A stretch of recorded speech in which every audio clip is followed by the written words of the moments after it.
Come on. We will win. Because we will hit all game. We are motivated. We are dedicated. Come on now. Come on now. We will win. Because we are the best on the field. And we hit the field like all day light, all night light, on the blue light, offense light, defense light, his squad light, house call light, and the sound light, and the sound light, and the sound light.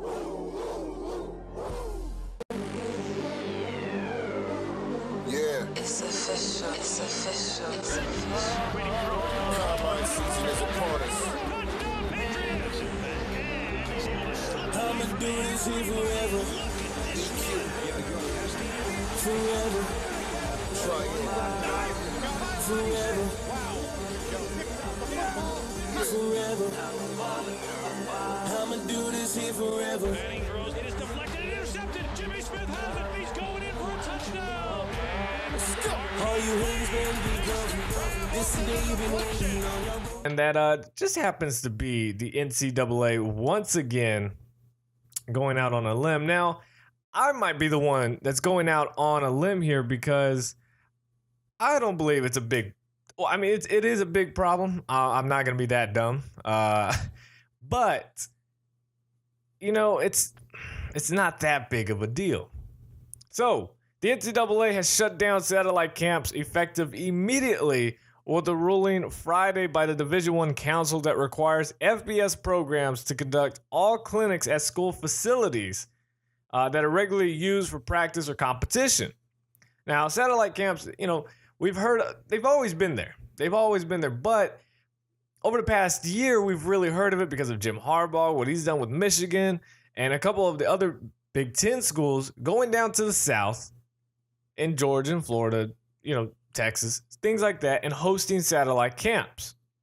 Now, Alabama head coach Nick Saban, he spoke out against the satellite camps this week in advance of the council's ruling, saying that the proliferation of the satellite camps could lead to dozens of camps annually in heavy populated cities. Now, he says, quote, "It sounds like a pretty ridiculous circumstance for me for something that nobody can really determine if it had any value anyway." That's what Saban told AL.com.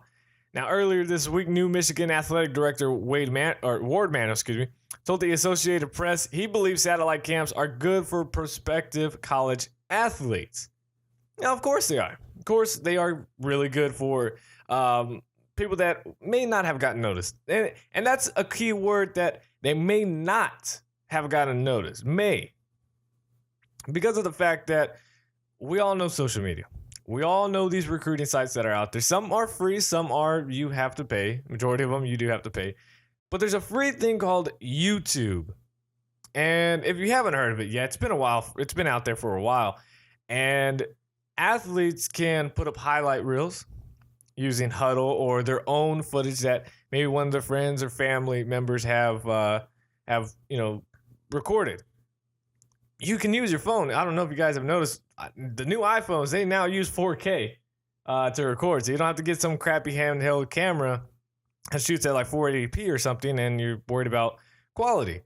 There are some good phones out there that now can record pretty well. But anyways, this whole thing about, now athletes, it hurts them, it hurts the recruits that they can no longer get recruited. A kid in Idaho can't get recruited to a big time school like USC, maybe, if they hold a satellite camp up in the Pacific Northwest area. Or, a kid in Georgia might not get recruited by Michigan or something. Look, that you're going to have that problem either way, whether you have a satellite camp or you don't, because not all the kids can go to those satellite camps. And honestly, we talked about it before when Michigan headed down to Florida and, practicing and whatnot, and people were throwing a huge fit. Honestly, that's your biggest recruiting tool right there, having Michigan come down. That's a favor that any of those Florida schools were getting by Michigan. Because check this out. I've said this again before on my show, but in case you haven't heard it, if you're brand new to it, it's very easy. If you're a Florida school, and since you're trying to make a pitch to a kid that's looking at possibly Michigan, it's not going to be like FIU, FAU. You're more of a school like Florida, Florida State, Miami. You can easily say, look, Michigan those kids have to come down here just for a week visit maybe, or however long it is, a couple days, or a spring break. They have to come down here to enjoy this beautiful weather, the beautiful women, the beautiful area that the state of Florida offers for only a week. But if you come to our school, guess what? You have this 24/7, 365 days for the next 3 to 4 years that you attend our university here in the state of Florida. That is a huge recruiting tool right there. What is Michigan gonna say? Oh yeah, we have beautiful land. We got some good lakes. We only got about maybe 3 months of good season, but after that, other than that, we're pretty good. I mean, if you look, it's not even a comparison, the state of Michigan to the state of Florida. No disrespect to Michigan, but I'm just saying, I don't really care if they had the satellite camps or not. I don't think it's a big deal if they had them or they don't. Because what you were taught in this beautiful young world right when you step in is that you got to self-brand yourself. I said self twice, but you got to self-brand. You got to put yourself out there. You have to do what you can do. So if that means for a kid, instead of going to a satellite camp, he's got to make a highlight reel of himself and put it on YouTube. Start off with about 20 views or so, something like my show gets, and move your way up. And then that's when maybe you have a crazy juke, a crazy play, something that gets you viral. Next thing you know, you got 1 million hits and you got schools looking at you. You don't know until you try. So, all these articles saying that, it hurts the recruits. Now they can't get exposed, and now they can't get viewed by one of their big schools if they're in North Dakota, and now they can't go to Texas or something like that. I mean, there's highlight reels, contacting coaches. There's so many other resources out there. The world is not over for recruits without satellite camps. It isn't. Does it hurt?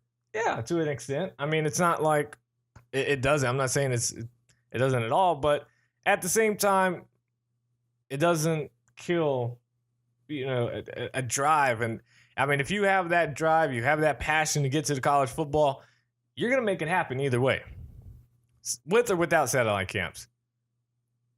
There are a lot of major recruits that did not even go to satellite camps and still got recruited big time schools and or got recruited overall. And what you did from there is what you do.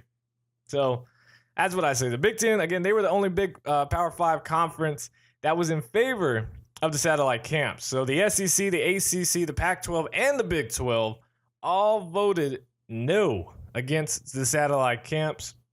And among the Group of 5 conference, the Sun Belt and the Mountain West, they voted against, while the Mid-American and Conference USA and American were in favor of the camps. Another rule that happened, hopefully that didn't screw up, the NCAA also passed to postpone the use of electronic devices such as laptop computers and tablets, something that's been marketed so much by, obviously, the NFL and not really by the college football, but it's been picked up.